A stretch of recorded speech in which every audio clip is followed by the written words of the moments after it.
தருமபுரி மாவட்டம் பாப்பிரெட்டிப்பட்டி மோளையுணர்வில் முன்னாள் அமைச்சர் முனைவர் பி பழனியப்பன் இல்ல திருமணத்தை நடத்தி வைத்து முதலமைச்சர் மு க ஸ்டாலின் தலைமையுரையாற்றுகிறார். அந்த நேரலை காட்சிகள். அந்த தொகை 1000 ரூபாய் மாதம் மாதம் நாம் ஆட்சிக்கு வந்ததற்கு பிறகு வழங்கி கொண்டிருக்கிறோம். ஆக நேரு விளையாட்டரங்கத்தில் நேற்றைய முன்தினம் நடைபெற்ற நிகழ்ச்சி மூலமாக கூடுதலாக 17 லட்சம் சகோதரிகளுக்கு அந்த 1000 ரூபாயை வழங்குகிற நிகழ்ச்சியை தொடங்கி வைத்திருக்கிறேன். ஏற்கனவே மகளிர் அணியினுடைய உரிமை தொகை, கலைஞர் பெயரால் வழங்கப்பட்ட அந்த உரிமை தொகை 1,13,00,000 பேருக்கு வழங்கப்பட்டு கொண்டிருந்தது. ஆனால் நேற்று முன்தினம் நடைபெற்ற நிகழ்ச்சி மூலமாக மேலும் கூடுதலாக 17 லட்சம் சகோதரிகளுக்கு, அதாவது 1,30,00,000 பேருக்கு வழங்கக்கூடிய நிலையை உருவாக்கி இருக்கிறோம்.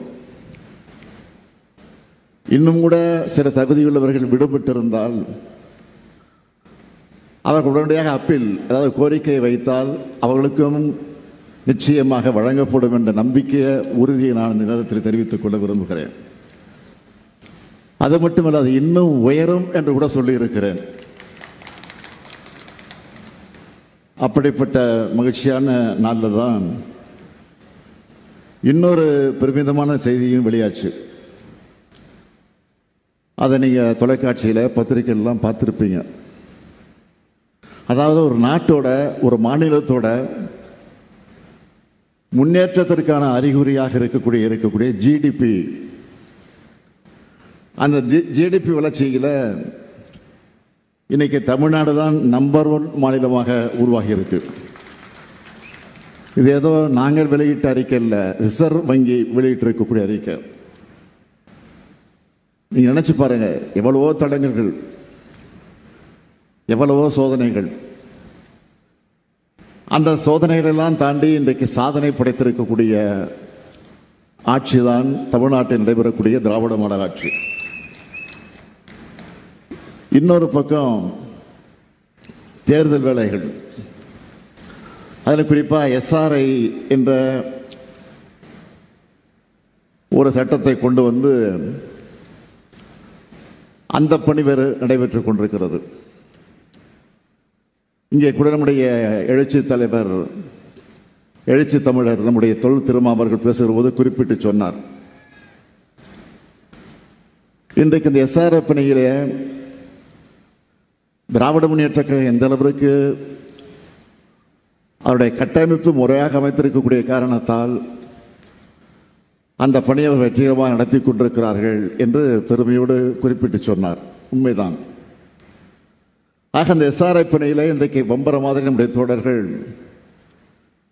செயல்பட்டு கொண்டிருக்கக்கூடிய காட்சியை பார்த்து எல்லோரும் அதை குறிப்பிட்டு சொல்லுகிறார்கள், பெருமைப்படுகிறார்கள். எதற்கு என்று சொன்னால், நம்முடைய வாக்குரிமையை நாம் காப்பாற்றியாக வேண்டும். ஆக விழிப்போடு நாம் வேலையை பார்த்திருக்கிறோம். ஆனால் அதே நேரத்தில் பாதி வேலை தான் முடிஞ்சிருக்கு, இன்னும் பாதி வேலை இருக்கு. தேர்தல் நடந்து வாக்கு எண்ணிக்கை முடிஞ்சு ரிசல்ட் அறிவிக்கிற வரைக்கும் நமக்கு வேலை இருக்கு, நீங்க மறந்துடக்கூடாது. 2 வாரத்தில் டிசம்பர் மாதம் முடிஞ்சு புத்தாண்டு வரப்போகுது, ஜனவரி 1ஆம் தேதி வரப்போகுது. அதற்கு பிறகு தேர்தலுக்கு கொஞ்ச நாள் தான் இருக்கு. அதனால நான் உங்களை எல்லாம் கேட்டுக்கொள்ள விரும்புவது, நம்முடைய சாதனைகளை, திட்டங்களை, நாம் ஆற்றக்கூடிய பணிகளை மக்களுக்கு சென்றடைந்திருக்கிறது, மறுக்கல.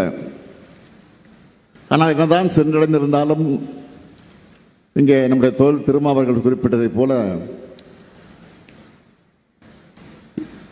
இன்றைக்கு எதிரிகள் நம்ம வீழ்த்த வேண்டும் என்று நினைக்கக்கூடியவர்கள் எவ்வளவுதான் அந்த பணியில் ஈடுபட்டாலும், அதையெல்லாம் வெற்றி கொண்டு கொண்டிருந்தாலும் ஏமாந்து விடக்கூடாது அடிப்படையில் அவர் குறிப்பிட்டு சொன்னார். உண்மைதான். ஆக நம்முடைய சாதனைகளை, நம்முடைய திட்டங்களை வீடு வீடாக சென்று மக்களிடத்தில் எடுத்து சொல்லக்கூடிய அந்த பணிகளில் ஈடுபட்டு அவைகளெல்லாம் வாக்குகளாக மாற்றணும். 7வது முறையாக திராவிட மாடல் ஆட்சி உருவாகி இருக்கிறது என்ற பெருமை நமக்கு வந்தாகணும். தமிழ்நாட்டினுடைய வளர்ச்சியை தொடரணும். அது எங்களுடைய பங்கும் அதில் நிச்சயமாக இருக்க வேண்டும். நம்முடைய பழனியப்பன் அவர்களை பற்றி நான் சொல்ல வேண்டும் என்று சொன்னால், அவர் முன்னாள் அமைச்சராக இருந்தவர், உங்களுக்கெல்லாம் நன்கு அறிமுகமானவர். அவரை பற்றி நான் அதிகமாக உங்களிடத்தில் எடுத்துச் சொல்ல வேண்டிய அவசியம் இல்லை. காரணம், அவர் ஆற்றக்கூடிய பணிகளால் நீங்கள் அறிந்தவர்கள். என்னை பொறுத்தவரை நான் சொல்ல வேண்டும் என்று சொன்னால்,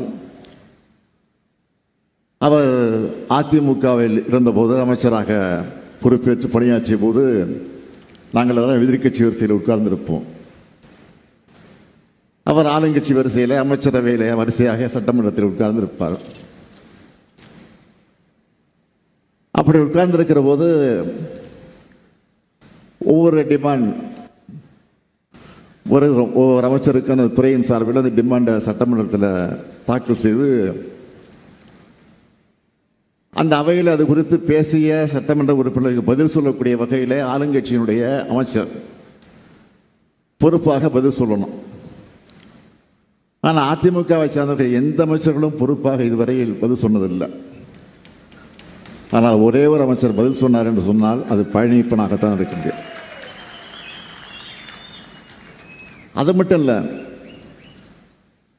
மற்ற அமைச்சர்கள்லாம் பதில் சொல்லுகிற போது நாங்கள்லாம் பாதிப்பட்ட எழுந்து போய் வெளில போய் உட்காந்துருவோம், லாபியில் போய் உட்காந்துருவோம், இல்லை வீட்டுக்கு கூட போயிடுவோம்.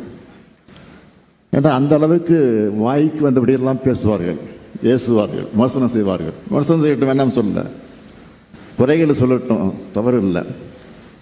தனிப்பட்ட முறையில் தாக்கி பேச ஆரம்பித்துடுவாங்க. ஆனால் பழனியப்பன் பதில் சொல்லுகிறான்னு சொன்னால் நாங்கள் அத்தனை பேரும் சட்டமன்றத்தில் உட்கார்ந்திருப்போம்.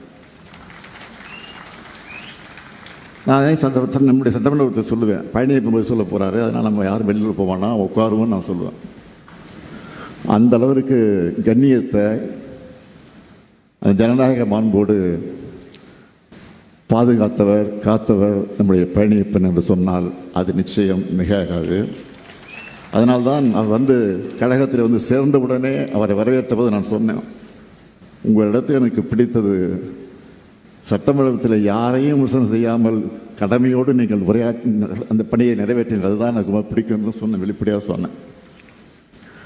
அதைத்தான் இன்றைக்கு அவர் கட்சியில் சேர்ந்ததுக்கு பிறகு கழக தோழகத்திலே, பொதுமக்களிடத்தில், கட்சி நிர்வாகிகளிடத்தில் இன்றைக்கு அந்த முறையை கடைபிடித்து வருகிறார் என்பதை பார்க்கும்போது உள்ளபடி நான் பெருமைப்படுகிறேன், மகிழ்ச்சி அடைகிறேன்.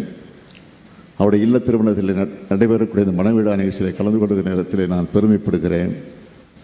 இன்றைக்கு மணக்கோலம் பூண்டக்கூடிய மணமக்கள் எல்லா வளங்களையும் பெற்று சிறப்போடு வாழ வேண்டும் என்று நான் அந்த நேரத்தை அன்போடு கேட்டுக்கொண்டு, புரட்சி கவிஞர் பாவேந்தர் பாரதிதாசன் எடுத்து சொல்லி இருக்கக்கூடிய வீட்டிற்கு விளக்காக நாட்டிற்கு தொண்டர்களாக இருந்து வாழுங்கள் வாழுங்கள் என்று வாழ்த்தி, நான் திருவண்ணாமலை நிகழ்ச்சிக்கு செல்ல வேண்டியிருக்கக்கூடிய காரணத்தால் நீண்ட நேரம் இருந்து நிகழ்ச்சியில் கலந்து கொள்ள முடியாமைக்காக உள்ளபடி நான் வருத்தப்படுகிறேன் என்பதை மட்டுமே எடுத்து சொல்லி, அதே நேரத்தில் மணக்கோலம் கொண்டிருக்கக்கூடிய மணமக்கள் வாழ்க வாழ்க வாழ்க என்று வாழ்த்தி விடைபெறுகிறேன். நன்றி, வணக்கம். பாப்பிரெட்டிப்பட்டியில் நடந்த திருமண நிகழ்வில் முதலமைச்சர் மு க ஸ்டாலின் உரை நிகழ்த்தினார். அந்த காட்சிகளை பார்த்தோம்.